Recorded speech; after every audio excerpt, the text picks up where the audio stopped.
best D&D challenge of all time.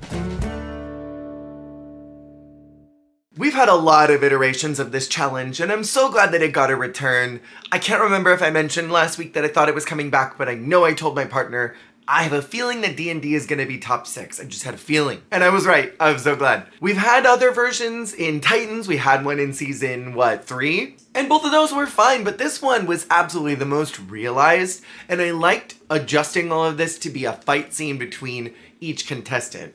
I think it allowed them to show their performance and choreography skills as well as their ability to take a character and transform that outside of a stage. Because that skill is really important, especially when you're trying to be a drag super monster. So Jaharia is back, and I completely agree with this decision. Even though Aurora was in my top 4, I'm very sad to see her go, but I'm glad that Jaharia is here. In the beginning of the episode, the Boulets were talking about necromancy, and I was certain that someone was gonna come back. I was positive.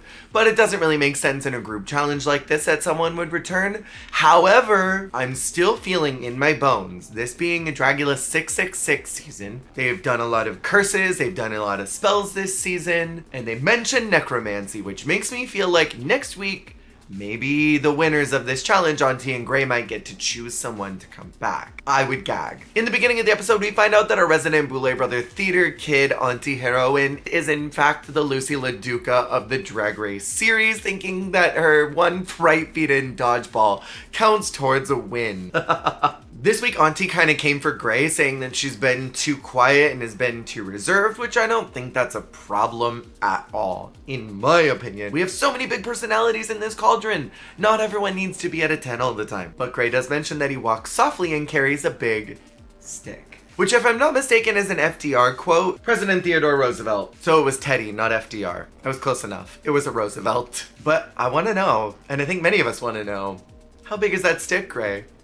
How big is that stick? They knew that Gray was going to be the thirst trap of this season. I'm glad they're leaning into it. I hope they do more. This week, the ghouls need to create their own D&D characters, and they must enact a battle sequence in groups of 2. And I'm really glad that there were no humans allowed, or no human-like characters. Goblins, trolls, orcs, and tieflings.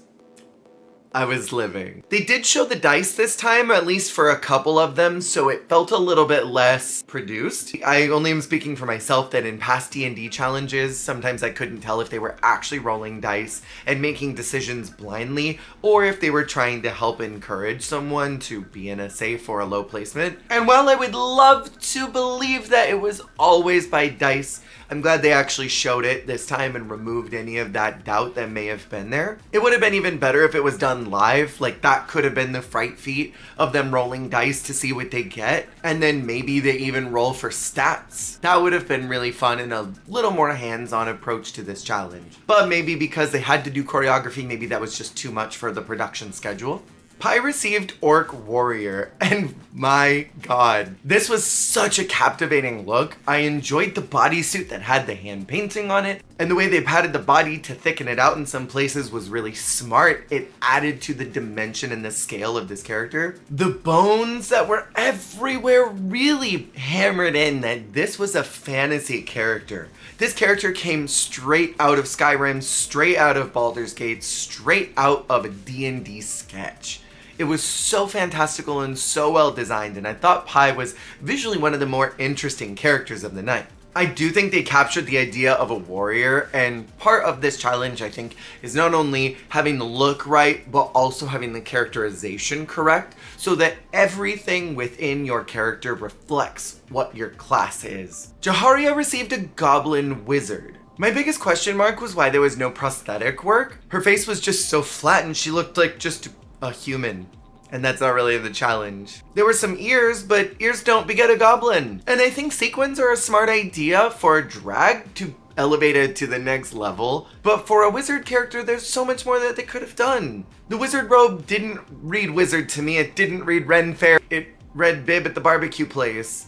The way that it flapped here was just displeasing to the eye. And the disco pants were a huge miss. Landon saying that she thought that Jaharia was supposed to be playing a lesbian because of the Doc Martens was crazy. I will say, their scene work and choreography was some of my favorite. They looked really smooth in the way that they moved with each other, their battle scenes looked compelling, and it looked interesting. I even liked that they added some fire in post, but it didn't really go anywhere after that. They also seemed to have failed their magic spell because the fire just dissipated rather than going anywhere, but the way Pi turned their head after the spell failed was brilliant scene acting. They were the most cohesive as a group to me, however, Jaharia really brought them down as a group. Yuri received a troll warlock. I really enjoy the scale of this costume. I enjoy the props that were here. I think the costuming is interesting. A Princess Leia bikini with a hood? I do think that the makeup and prosthetic work was fun, even though it read a little more witchy to me, more than it did troll. But this crystalline detail that was in the staff and on the shoulders was really cool. I think overall Yuri looked visually interesting. And I enjoyed what they did quite a bit. It appears that they did a Misty Step cantrip to appear behind Asia, but then they did a sneak attack which was a little more rogue to me than it was Warlock. However, they are a troll, so I guess it does make sense doing a sneak attack like that.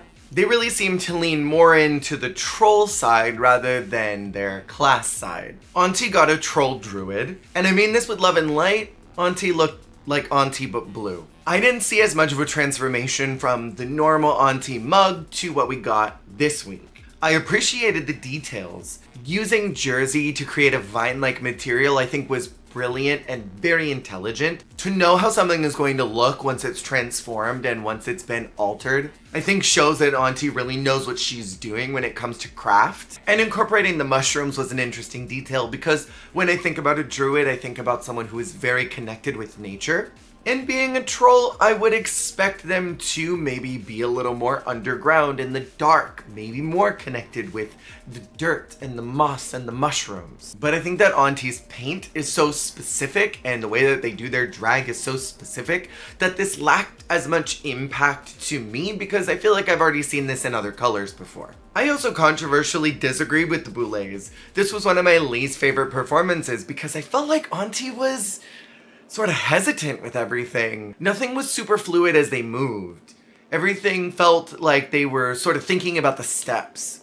I could practically hear them going, blah, blah, blah, I'm old. I did enjoy invoking nature to stop this goblin gray, but that was really my only favorite part, and it was because of gray matter, to be completely honest. And speaking of that handsome devil with the big stick, Grey Matter was 100% my winner this week. Solo winner, I should say. The makeup and prosthetic work was next level. This was the most in-depth look of all of them. Plus, what I think was most impressive was Grey's physical presence this week. He was standing sort of hunched, he had his legs spread apart, was walking with so much intention, and really sold that character to me. And they stayed in that position all night long while they were being viewed. The details of having the spiked club and having this spiked shield was so goblin-esque to me. And the various bones that were all over their body read like they had been collecting human bones over the years to create their armor. Everything looked like it had been sourced from nature, which is very emblematic of what you would think of when you think about a goblin. And something too that I didn't notice until they were standing on the stage was how Grey manages to incorporate their brand into every one of their looks by including a gray brain at the top of their head. They've done it every week so far, and I continue to be impressed by Grey's intelligence of literally including their gray matter into their costume week to week. And on top of it, their choreography was the smoothest to me. The way they moved through the different attacks, the way that they leaned in to attacking Auntie, it read very natural, it read thought out, it was giving winner energy. And our final ghoul is Asia Consent. Asia got a Tiefling Beastmaster. To be honest, I feel like this was probably one of the worst combos of the group. I feel like a Tiefling could be really cool, but I would have liked to have seen what Asia could have done with maybe a different class, but it's all up to the whims of the dice, I suppose. And the way that she said period in the workroom after they announced it made it seem like she had no idea what a tiefling was. She came out in a strangely painted bodysuit. I did enjoy the scaling of the red, and I liked the prosthetic work for the horns, but it read more devilly. I would have liked to have seen a little more intricacy with the way that those horns are created. And the bone corset just looked like a bunch of things that were glued on. It didn't have the same intentionality that so many of other Asia's looks have had this season. And this looked like I don't really want to do it, so I guess I'll do something type of a look. There's a moment where she's shooting her arrow and it pans her saying, "Oh fuck," and I couldn't tell if that was an accidental "oh fuck" or if that was a purposeful one. To me, it read an accidental and it shouldn't have made the edit. This was a tiefling with very low stats. They could not shoot a single arrow even if they tried. This would be the party member that got brought in to play D&D who just didn't want to do it, but was there because their boyfriend was playing, constantly failing, never improving, and are doing their best and usually get left behind at camp so the others can go do the quest. I almost felt bad for Asia with how bad she did. I think this sort of stupid tiefling character that has incredibly low stats could have been funny. Maybe if they had pitched up the comedy, but I think it could have worked for this character if Asia did not know how to do it. That could have been funny, to be going and just like constantly shooting arrows into the ground. And maybe that was the intention, and it just didn't translate very well. Especially since Yuri died by getting stabbed with an arrow, there could have been a much funnier way to have camped that up. To have turned it into, well, I failed on my dice rolls and none of my arrows are hitting. I'm critically missing more than even Shadowheart dreamt to. And I guess I'll just pick up this arrow and hope for the best and oops, you're dead now. Oh my god, how did that happen? There could have been ways to have made this funny, but I don't think it would have saved her from the bottom.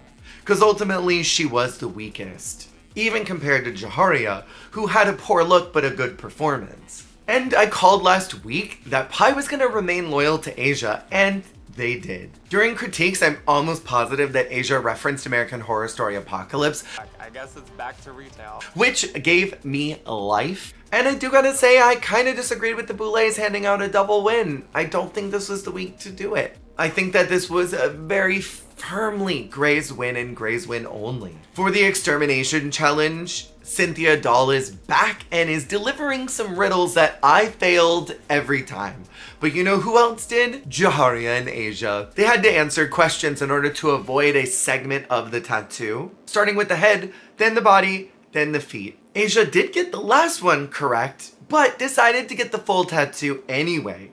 That's kind of winner behavior in my opinion. That was similar in energy to me when Vander said, yeah, I'll do the Extermination Challenge if you want to see me do it. Plus, who wants a half-completed tattoo on their body? I feel bad for Jaharia having the docs on this tattoo. And she kicked herself in the butt for not wearing heels, but I don't think heels would have even saved that look. And I don't think we should pretend that the docs were the problem here. And at the end, we got one of my favorite exterminations probably of all time. Walking in and seeing Swan in her natural vampiric form talking to Israel, and the lights going down, her showing up behind Jaharia and biting her neck was so cinematic and cool. I think this might be one of my favorites right next to Cynthia's extermination. The exterminations have been fascinating this season, and it's cool to see how they've evolved from queen to queen. And at the very end, Israel drags away Jaharia's body through a hallway. Is next week going to be some type of resurrection challenge? I feel like we could fully see this season having the very first return ghoul challenge or having a return ghoul moment. I could see it happening. What I believe is going to happen next week, I'm going to put my predictions down because I called this week happening off camera. So I'm going to call on camera that I think next week is going to be sci-fi. In Titans, they had to recreate their own specific scenes from a horror movie. I get a feeling that it's going to be something kind of like that. That it'll be a recreation of a movie scene, but maybe a specific sci-fi scene. That's where my brain is going right now if I'm linking psychically to the universe, but we'll see what happens next week. What are your thoughts on this episode? What did you think about the challenge this week? I lived, and I've been living every single week. Thank you for watching, and I will see y'all on the flip. Hey, thank you so much for watching. If you liked the video, make sure to click that like button. And if you want to see more, hit subscribe. Goodbye.